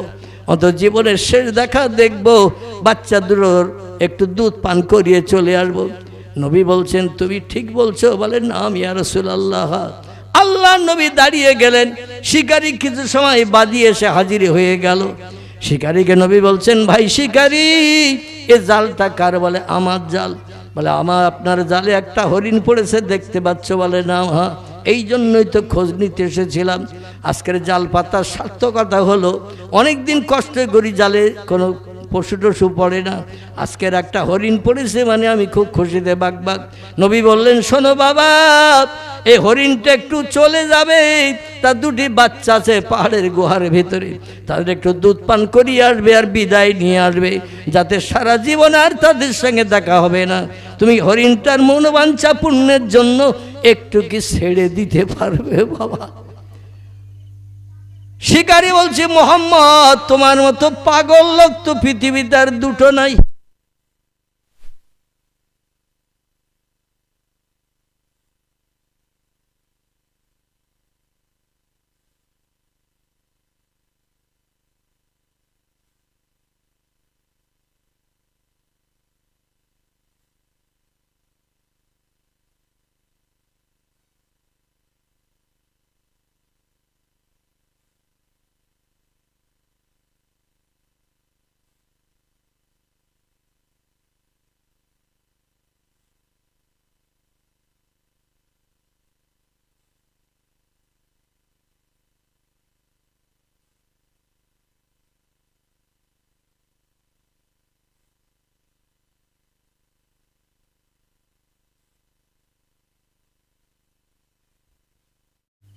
ঘোলা সদরপুর গ্রামবাসী, পাড়া প্রতিবাসী, আপামর জনসকল, আপনারা কম বেশি অবগত আছেন, আল্লাহর একজন অলি ব্যক্তির আত্মার কল্যাণের মাগফিরাত উপলক্ষ করে বাৎসরিক ইসলে সব মাহফিলের ইন্তজাম দীর্ঘদিন ধরে হয়ে আসছে। এবছরও তার পুনরাবৃত্তি। জনাব সুফি মঈনুদ্দিন সাহেব রহমাতুল্লাহ আলাইহি, তাহার সঙ্গে আমাদের কারো বাপ, কারো মা, দাদা দাদি, আপনজন, আত্মীয় স্বজন যারা আল্লাহর ডাকে সাড়া দিয়ে নীরব নগর অন্ধকার কবরে কবরস্থ হয়ে আছে, আমরা তাদের সকলের জন্য বাংলা নববর্ষ আরবি জিলকদ মাসের শুভলগ্ন এমন একটা সময়ে প্রাকৃতিক পরিবেশ খুব ভালো নয়। দুপুরের পরপর থেকেই বেশ আকাশ মেঘাচ্ছন্ন চলছে, তবু আল্লাহর অফুরন্ত রহমত, এখনো বৃষ্টির ফোঁটা পানি পড়ে নাই। যদি বৃষ্টির ফোঁটা পানি পড়তে শুরু করত, এই সীমিত যা কয়েকজন মানুষ আছি আমরাও হয়তো আর আসতাম না, ঠিক কি না? আর এখন কাল বৈশাখী, বিশেষ করে বৈশাখ মাস, বৃষ্টি যতটা না হয় ঝড় তার থেকে বেশি হয়। যাই হোক, আল্লাহর অফুরন্ত রহমত করুণা আমরা প্রাপ্ত হয়েছি। আবহাওয়াবিদরা মুহুর্মুহুর তথ্য দিচ্ছেন, পশ্চিমবাংলার বিভিন্ন জেলায় ঝড় বৃষ্টি হবে, শিলাবৃষ্টি হবে, বজ্রপাত হবে। কিন্তু আমি বেশ কয়েকদিন ধরে দেখছি তারা যে তথ্যগুলো দৈনন্দিন দিচ্ছে, তথ্যগুলো অমূলক হিসাবে আমাদের কাছে বিবেচিত হয়ে আসছে। কারণ সব বিষয়ের খবর রাখে আল্লাহ, রাখেন। তিনি যেটা করেন সেটাই আমরা বিশ্বাস করি, নাকি না মানুষ যেটা বলবে সেটা বিশ্বাস করি? মানুষ যেটা বলবে সেটা আমরা বিশ্বাস করি না। কারণ যত সময় পর্যন্ত তাদের তথ্য বাস্তবে রূপায়িত না হবে, তত সময় তাদের তথ্য আমরা 100% বিশ্বাস করব না। আরে বিশ্বাস করলে ইমানের ক্ষতি হবে, ঠিক কি না? এই জন্য সকল পাড়া প্রতিবাসীর কাছে আমি অনুরোধ রাখছি, প্রাকৃতিক পরিবেশ এখনো যখন রাতের বেলা ভালো আছে, আমাদের যাদের বাপ, মা, দাদা, দাদি, আপনজন দুনিয়ার মোহমায়া ছেড়ে চলে গেছে, আল্লাহর অলি ব্যক্তি রুহানি দোয়া প্রাপ্ত হয়ে আমাদের সকলের বাপ মায়ের জন্য আমরা হাত তুলব। আল্লাহ অলি ব্যক্তি রুহানি দোয়া কবুল করিয়ে আমাদের সকলের বাপ মার কবরকেও, দাদা দাদি, আপনজনদের কবরকেও কিয়ামত পর্যন্ত জান্নাতের বাগান বানিয়ে রাখেন। সকলে একটু জোরে বলুন আমিন।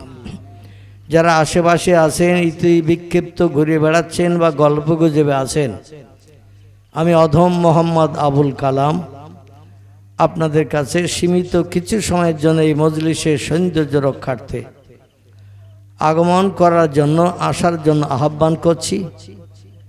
বাকি ইবলিস শয়তানের প্ররোচনা, ধোঁকা এবং ইবলিস শয়তানের প্ররোচনা, ধোঁকা থেকে যারা মুক্ত হতে পারবেন তারা এই মজলিসে এসে উপবিষ্ট হবেন, এটা আমি আশা রাখি। সবাইকে ডাকলে আসবে বলে মনে হয়? আসবে? আমি যে ডাকছি সবাইকে আসবে বলে মনে হয়? শয়তান যাদের মাথায় 13 গ্লাস পেশাব করে দিয়েছে, হাজার আমি ডাকলেও ওই 13 গ্লাস পেশাবের দুর্গন্ধে তারা এই মজলিসের সামনে দিয়েও একবার যাবে না। কিন্তু আমরা যারা শয়তানের মাথায় 13 দুগুণ 26 গ্লাস পেশাব করেছি, আমরা অবশ্যই মাইকের মাধ্যম দিয়ে আল্লাহর ডাকে আহ্বানের সাড়া আমরা অবশ্যই দিব এবং এই মজলিসের সৌন্দর্য রক্ষা করব। ঠিক বললাম না ভুল বললাম? শয়তান যাদের মাথায় 13 গ্লাস পেশাব করেছে, ওই দুর্গন্ধে তারা কোনোদিন এই মজলিসের ধারে পাশে আসবে না। শয়তান তাদের ক্যাপচার করে ফেলেছে। আর আমরা যারা শয়তানের মাথায় 13 দুগুণ 26 গ্লাস পেশাব করেছি, শয়তান হাজার বাধা বিপত্তি দিলেও আমরা শয়তানকে দূরে ঠেলে দিয়ে মজলিসের সৌন্দর্য রক্ষা করব। সকলে একটু গলা ছেড়ে বলুন আমিন।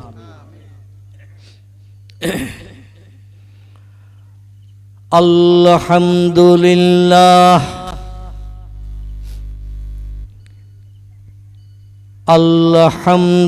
আলহামদুলিল্লাহ হাদানা লিহাযা ওয়ামা কুন্না লাউলা আন হাদানাল্লাহ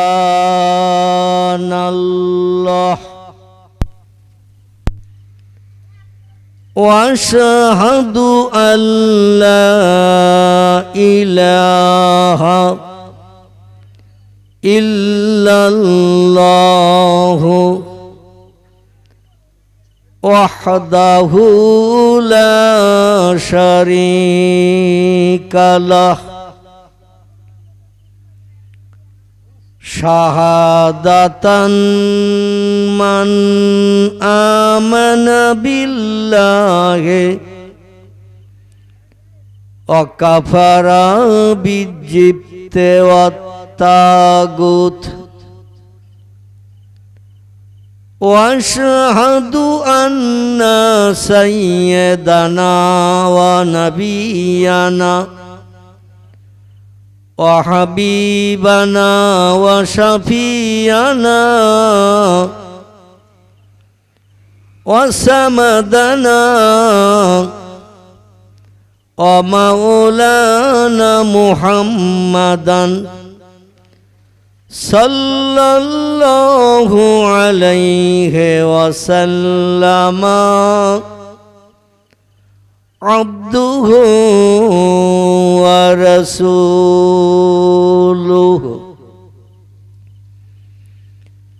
নবিউল মাকারিমিল আখলাকিল মাউসুফ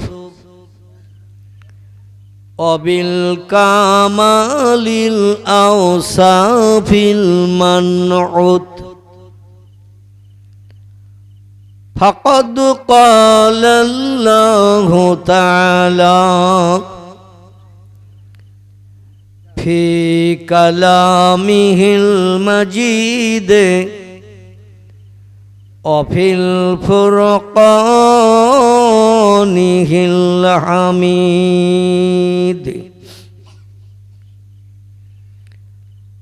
أعوذ بالله من الشيطان الرجيم بسم الله الرحمن الرحيم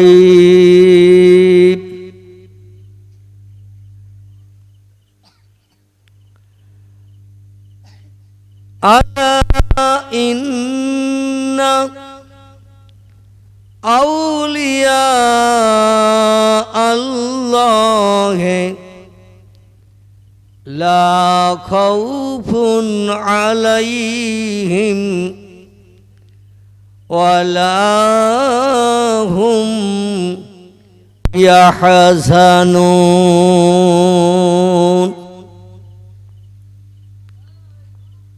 وقال الله تعالى في آيات أخرى هو الذي لكم ما في الأرض جميعا وقال النبي صلى الله عليه وسلم من كان لله كان الله له والآخر وقال الله تعالى في شان حبيبي إن الله وملائكته يصلون على النبي يا أيها الذين آمنوا صلوا عليه وسلموا تسليما اللهم صل على سيدنا مولانا محمد وعلى آل سيدنا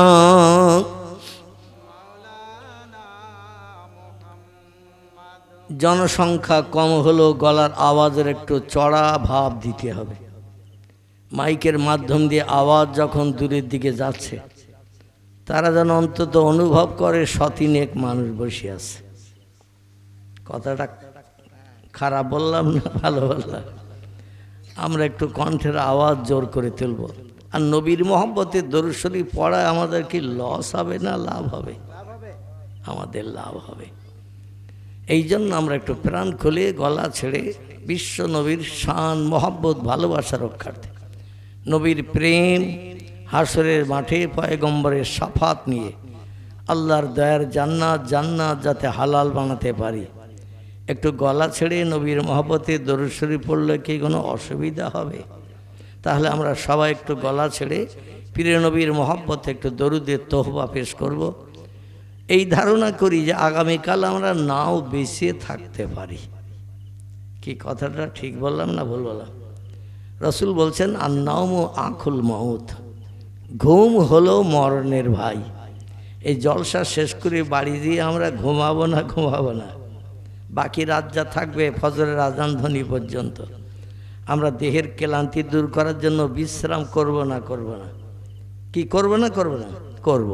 আর ওই বিশ্রামে যাওয়ার পরে আজরাইল এসে যদি চাবি মোড়া দেয় তাহলে কাল সকালে আর পান্তা খাওয়া হবে, চায়ের দোকানে যে চা খাওয়ার আর সুযোগ হবে, কোনো আপনজনের সঙ্গে গল্প করার সুযোগ হবে, স্ত্রী স্বামী আর বনে থাকা যাবে, ছেলের বাপ হওয়া যাবে, ব্যাংক ব্যালেন্সের মালিক হওয়া যাবে, সব হাতছাড়া হবে না।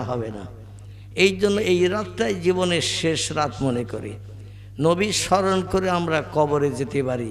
এটা আমাদের জন্য ভালো না খারাপ? যদি ভালো হয় একটু গলা ছেড়ে সোনার মদিনে আমরা এখান থেকে একটু দরুদের তোহবা পাঠাবো। আমরা জনগণ লোকজন কম হলেও আল্লাহর রহমতে ফেরেশতা এই মজলিসে কম না বেশি?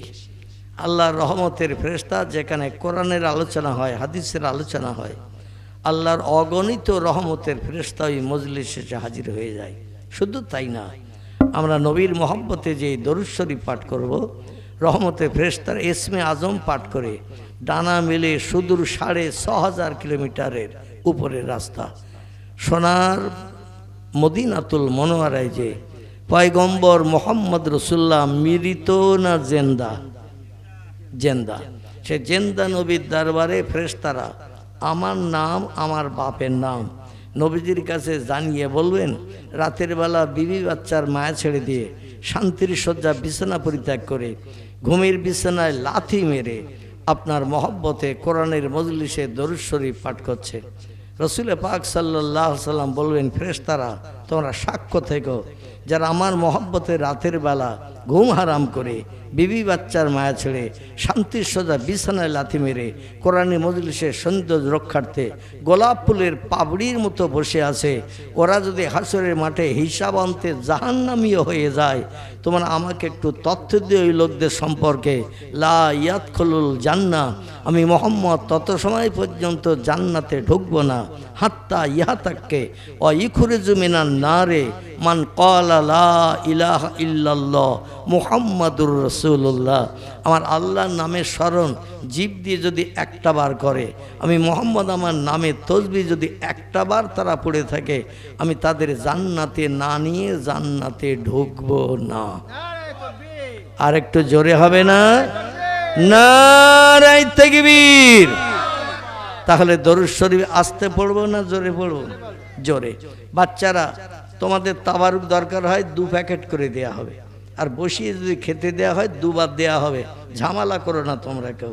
আমি যখন দরুদ শরীফ পড়তে বলবো গলা ছেড়ে আওয়াজ দিয়ে দরুদ শরীফ পাঠ করবে, যখন কলেমা শরীফ পড়তে বলবো গলা ছেড়ে আওয়াজ দিয়ে আমার সঙ্গে কলেমা শরীফ পড়বে।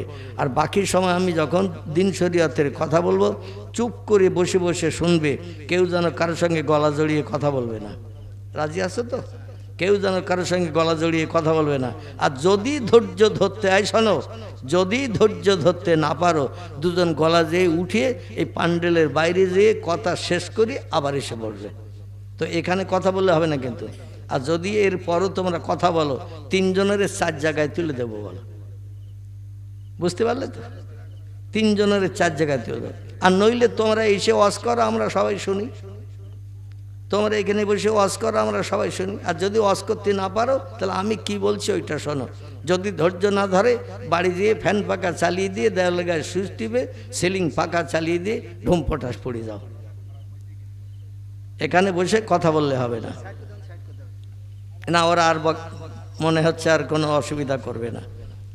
তবে কিছু আছে কুকুরের লেজ মার্কা। কিসের লেজ বললাম? কিছু আছে কুকুরের লেজ মার্কা। ওতে যদি 16 কেজি গাওয়া টিনের গাওয়া ঘিয়ের টিন ও মুখ খুলি যদি 16 কেজি গাওয়া ঘি কুকুরের লেজে যদি ডলা হয়, টানা হয়, লেজ ছেড়ে দিলেও সোজা হবে না, আবার সে বেঁকে যাবে। 16 টিন গাওয়া ঘি যদি আপনি টেনে টেনে টেনে টেনে মালিশ করেন যে লেজটা সোজা করব, ও ছেড়ে দিলে বেঁকে যাবে। কিছু আছে তারা ওই গাওয়া ঘিনের টিনের মতো ওই রকম বেঁকেই থাকবে, ওরা সোজা হবে না।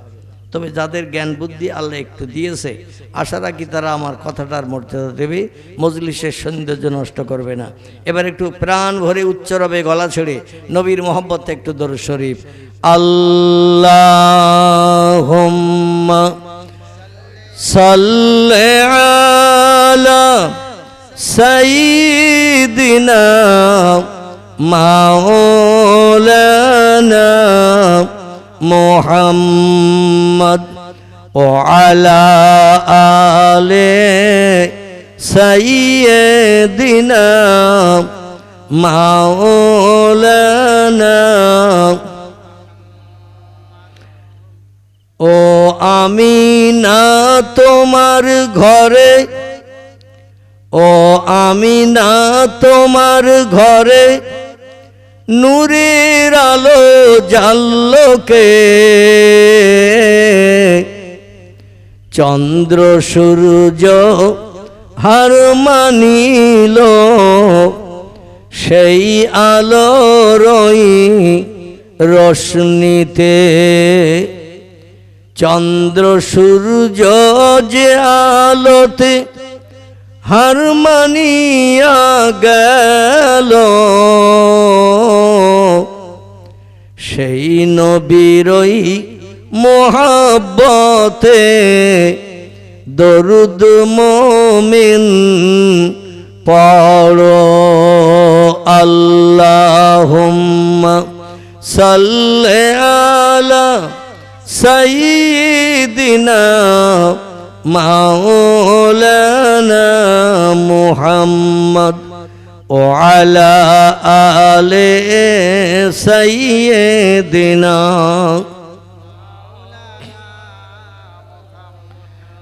অভয় বাণী দিল তারা, অভয় বাণী দিল তারা, ও আমিনা বিবি। শিশুপুত্র তোমার হবে শেষ জামানার নবী। যে শিশুকে দেখে তারা, যে শিশুকে দেখে তারা রাসূল মেনে গেল, সেই নবীরই মোহাব্বতে দরুদ মুমিন পড়ো। আল্লাহুম্মা সাল্লি আলা সাইয়্যিদিনা মাওলানা মুহাম্মদ ও আলা আলে সাইয়্যিদিনা। প্রাণ খুলে কলেমার জিকির লা ইলাহা ইল্লাল্লাহ, লা ইলাহা ইল্লাল্লাহ, লা ইলাহা ইল্লাল্লাহ মুহাম্মাদুর রাসূলুল্লাহ।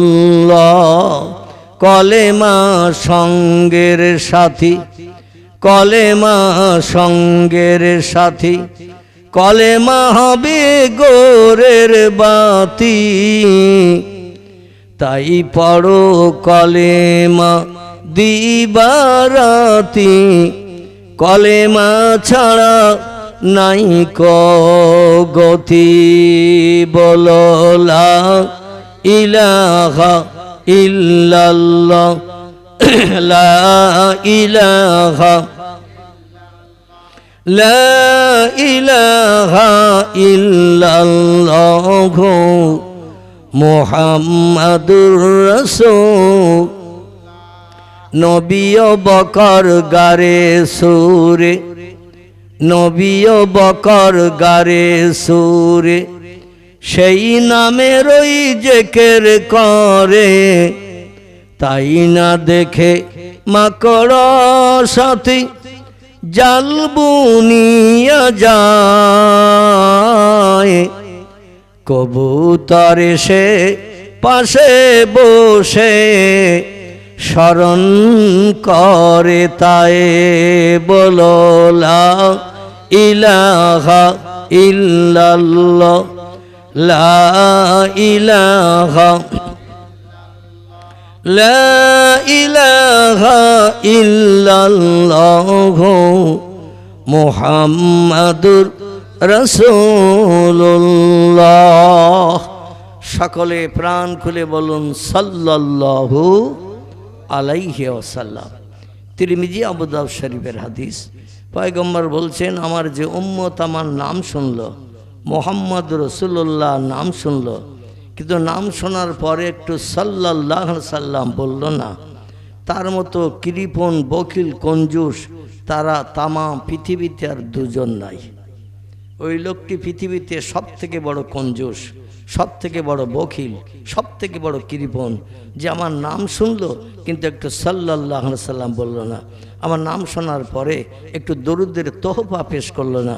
তার মতো বখিল পৃথিবীতে কেউ নাই। ফালাইসা মিন্নি মিন ইয়াউমিল কিয়ামাত, নবী বলছেন হাসরের মাঠে তার সঙ্গে আমার কোনো সম্পর্ক নাই এবং আমিও তার সঙ্গে কোনো সম্পর্ক রাখবো না। এক কথা, সে আমার কেউ না, আমি তার কেউ না। নবী যদি কোনো ব্যক্তির পাশে হাসরে না দাঁড়ায়, ও লোকটা জান্নাতি হবে না জাহান্নামি হবে? আল্লাহু আকবার। এই জন্য নবীজির নাম আমরা যতদিন হায়াতে বেঁচে থাকবো আর কোনো ওয়াজ মগজে করে নিয়ে বাড়ি যেতে পারি না পারি, সন্ধ্যার প্রাক্কাল থেকে এই বাইশার নামাজ পর থেকে এই ওয়াজের মজলিস চলছে তো নাকি, যা কিছু শুনেছেন সেগুলো মগজে করে নিয়ে কতটা বাড়ি নিয়ে যেতে পারবেন সেটা আপনাদের ব্যাপার। তবে আমি একটা কথা বলবো, একটা ওয়াজ অন্তত আজকের আমরা প্রতিজ্ঞাবদ্ধ হয়ে এখানে বলি যে আমরা এই ওয়াজটা মরণের দিন পর্যন্ত আমাদের মেমোরিতে জমা করে রাখবো। নবীর নাম রাস্তাঘাটে পথে যেথায় কোনো ব্যক্তির মুখে শুনবো, সঙ্গে সঙ্গে একটু সাল্লাল্লাহু আলাইহি ওয়াসাল্লাম বলবো। এতটুকু কাজ মরণের দিন পর্যন্ত করা কি সম্ভব হবে? আর কোনো ওয়াজ আপনার আমল করেন না করেন, আর কোনো ওয়াজের মান্যতা দেন বা না দেন, এই একটা কথার মান্যতা দিতে পারবেন? তাহলে আমার ঘন্টা দেড়েক দুই যা কিছু, আমি এই অসুস্থ ব্যক্তি, মাজুর ব্যক্তি, ঘন্টা দেড় দুয়েক যা কিছু বক্তব্য রাখবো, অন্তত আমার এই বক্তব্য রাখা, কষ্ট করা, কথা বলাটা সার্থক হবে। আল্লাহ আমাদের মরণের দিন পর্যন্ত নবীর নাম শুনলেই আমরা অন্তত সাল্লাল্লাহু আলাইহি সাল্লাম বলে নামের মর্যাদা রক্ষা করব। রাজি আছেন সকলে? কারণ ভারতবর্ষের হিন্দু ভাইদের ঘরের একজন উচ্চ কীর্তি সন্তান, লোকটির নাম পণ্ডিত হরপ্রসাদ শাস্ত্রী। কি নাম বললাম? গোটা কয়েক তথ্য দিচ্ছি আপনাদের কাছে, দিয়ে আমি কোরআনের আয়াত পড়েছি, হাদিস শরীফ পড়েছি, আপনাদের সামনে গাড়ি যতদূর এগিয়ে যায় ততদূর নিয়ে যাওয়ার চেষ্টা করব। তবে আপনাদের ঘুম ঢোল ভাব দেখলেই আল্লাহ মুমিন করে দেব। রাজি আছেন তো নাকি? আপনি বলছেন ঘুম আপনার লাগবে না, কিন্তু আরও কয়েকজনের তো লাগবে। তারা ক্লান্ত পরিশ্রান্ত, কর্মব্যস্ত, চাষবাস চাষিবাসী বিভিন্ন কর্মে ব্যস্ত।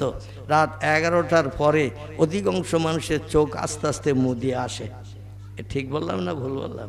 অধিকাংশ মানুষের দেহের ক্লান্তি দূর করার জন্য এক জায়গায় বসে কথা বললেও আস্তে আস্তে ঝিমটুনি আসে। আর আমাকে আপনারা বসিয়েছেন স্টেজে সে 11টার পরে, যার কারণে আমি একটু সন্দেহ পোষণ করছি কখন ঘুমিয়ে সামনে পড়েন কি পিছনে খুঁটিতে হালান মারে, সেটা নিয়ে একটা মন্তব্য আছে। যাই হোক, আসুন যত সময় আপনারা সুস্থ বা স্বস্তিতে থাকবেন, ঘুম ঢুলঢুল ভাব না হবে। কারণ আমি যখন আপনারা ঘুম ঢুলঢুল ভাবে থাকবেন, আমি বলবো নেতাজি, অনেকে ঘুম ঢুলঢুল ভাবে শুনবে পেঁয়াজি। আমি যখন বলবো জ্যোতি বোস, অনেকে শুনবে তক্ত ঘোষ। কারণ বক্তা বলবে একরকম, শ্রোতা ঘুমের ভাবে শুনবে আর এক রকম। এই জন্য বেশি কষ্ট আপনাদের দেব না, খুব সংক্ষেপ, কারণ এই ছোট মজলিস, লম্বা আলোচনার মজলিস নয়। যত সময় আপনাদের চাঙ্গা দেখব তত সময় আল্লাহর অলি ব্যক্তিদের জীবন আদর্শের কিছু আলোচনা রাখবো। কারণ একজন অলি ব্যক্তির আত্মার কল্যাণে মাগফিরাত, তার জীবন ইতিহাসের বিশেষ করে একটি বই লিপিবদ্ধ হয়েছে আমি যতটুকু খবরে জানি। সুফি মঈনুদ্দিন সাহেব, যিনি আল্লাহওয়ালা, আল্লাহ প্রেমী মানুষ ছিলেন, তারই জীবন ইতিহাস এতদিন লিপিবদ্ধ হয়নি, বর্তমানে তার জীবন ইতিহাস লিপিবদ্ধ হয়েছে। আমার এই বাবাজি অনেক তার কারামাতের কথা বলছিলেন, আমার এই বাবাজি, কারণ ইনি এই গ্রামের মানুষ এবং ওনার সঙ্গে দীর্ঘ সম্পর্ক ছিল, লম্বা সম্পর্ক ছিল গ্রামের আরও কিছু লোকের সঙ্গে। ওই লোকটির সঙ্গে সম্পর্ক, যারা অলি ব্যক্তিদের সঙ্গে সম্পর্ক গাঢ়তর রাখে, তারা তার জীবন আদর্শের অলৌকিক আশ্চর্যান্বিত তাজ্জব ঘটনাগুলি বাস্তব প্রত্যক্ষ করার সুযোগ পায়। নবীদের জন্য যেটা হলো অলৌকিক ঘটনা, একে বলা হয় মুজিজা। কি বললাম? মুজিজা। নবীদের জীবনে যে সমস্ত অলৌকিক ঘটনা ঘটিয়েছে, আল্লাহ ঘটিয়েছেন। আল্লাহ এই জন্য ঘটিয়েছেন, পৃথিবীর মানুষ এই বাস্তব দৃশ্য দেখে, তাজ্জব ঘটনা দেখে পয়গম্বরকে যাতে পয়গম্বর বলে মানতে বাধ্য হয়। আর নবী মুহাম্মদ রাসূলুল্লাহর ইন্তেকালের পর থেকে কিয়ামত পর্যন্ত পৃথিবীতে আর কোনো পয়গম্বর আসবে? একটু হ্যাঁ হু করবেন তো। আপনাদের তথ্য যদি ভুল হয় ইনশাল্লাহ আমি অধম সংশোধন করব। আর আমার তথ্য দিতে যদি আপনাদের মগজে ভুল ধরা পড়ে সঙ্গে সঙ্গে নক করবেন, আমিও সংশোধন করে নেব। তবে এই এতেকাবের নিয়তের মজলিস বানালে হবে না। কিসের নিয়ে মজলিস বলা? এতেকাবের নিয়তের মজলিস বানালে হবে না। এতেকাব কি মাসে হয়? এতেকাব রমজান মাসে হয়। তো রমজান এখন চলতেছে না শেষ হয়ে গেছে? শেষ হয়ে গেছে। তাহলে এখন আর এতেকাবের নিয়তের দরকার আছে? তাহলে একটু কথা বলবেন। আর পয়গম্বর বলছেন যে মজলিসে বক্তা শ্রোতা কথার বিনিময় হয় ওই মজলিসটায় জজবায় পরিপূর্ণ হয়। আর যে মজলিসে জজবা তৈরি হয় বক্তা শ্রোতার কথার বিনিময়ে, আল্লাহ নবী বলছেন আল্লাহর আসমানিত রহমতের সমস্ত দরজা ওই মজলিসে আল্লাহ খুশি হয়ে খুলিয়ে দেন। জোরে বলুন সুবহানাল্লাহ। তাহলে আল্লাহর আসমানি রহমত আমরা চাই না চাই না? আল্লাহর জহমত আমরা চাই। জহমত মানে চাই, জহমত মানে গজব, আর রহমত মানে হলো দয়া করুণা। আল্লাহর দয়া করুণা আমরা চাই, কিন্তু আল্লাহর গজব আমরা চাই না। এজন্য আমি কিছু মাঝে মাঝে জিজ্ঞাসা করব, একঘেয়েমি আমি বক্তব্য রাখবো না, আপনাদের কিছু দেব, আপনাদের কাছ থেকে কিছু নেব। এই জন্য বক্তা শ্রোতার কথার বিনিময় হবে, আর কথার বিনিময় হলে আল্লাহর রহমত পাওয়া যাবে। কোরআনের যেমন টোটাল কথা সত্য, বিশ্বনবী মোহাম্মদ রাসূলুল্লাহ জবানি মোবারক হাদিস শরীফ যারে বলা হয়, হাদিসের সব কথা সত্য না কিছু মিথ্যা? হাদিসের সব কথা সত্য। সেই সত্য কথা এবং কোরআন